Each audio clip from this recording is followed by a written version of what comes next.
আমি ক্লাস 1 এ ভর্তি হয়ে গেছি। আমার মা ক্লাস 1 এ ভর্তি হয়েছে। মিঠি মা কলেজ যাবে, দিদিমণি হবে। অত স্বপ্ন দেখিও না। আমাদের ঘরে শুধুমাত্র কালকের জন্য দুমুঠো চাল পড়ে আছে। করোনা গিন্নি, এবারে ফসল উঠলে ভালো দাম পাবো, আর কোনো অভাব হবে না।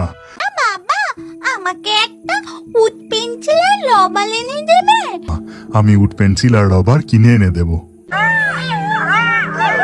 এত শিয়াল বেড়ে গেছে, সন্ধে হলে চারিদিকে শুধু শিয়ালের ডাক। সন্ধে হতে এখন অনেক দেরি, ততক্ষণ একটু জমির কাজ করি। এই রে, কাজ করতে করতে অনেকটা দেরি হয়ে গেল। তোটা সন্ধে হয়ে গেল, লোকটা এখনো ফিরলো না। ডালগুলো আমার পিছু নিয়েছে, ভয় পেলে চলবে না, তাড়াতাড়ি হাঁটি। যা।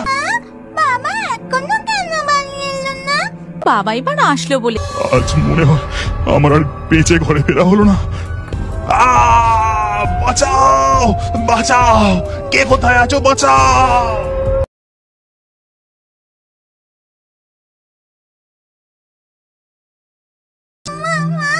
বাবা কোথায়? বাবা তো এখানেও নেই। তোর বাবা যে কোথায় আছে কি জানি। কারো থেকে যে একটু সাহায্য চাইবো, ঘরের বাইরে একটাও মানুষ নেই। আমি কি ঠিক শুনলাম? হ্যাঁ, আমি ঠিকই শুনেছি। এটা একটা চিৎকারের আওয়াজ। আমি হারিকেনটা নিয়ে একটু এগিয়ে দেখি। আমার খুব ভয় করছে, খুব ভয় করছে। না না,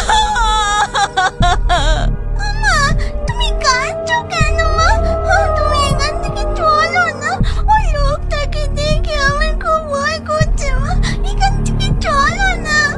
মারে, তোর বাবা যে আর কখনো তোর জন্য উড পেন্সিল নিয়ে আসতে পারবে না মা। ওটা যে তোরই বাবা।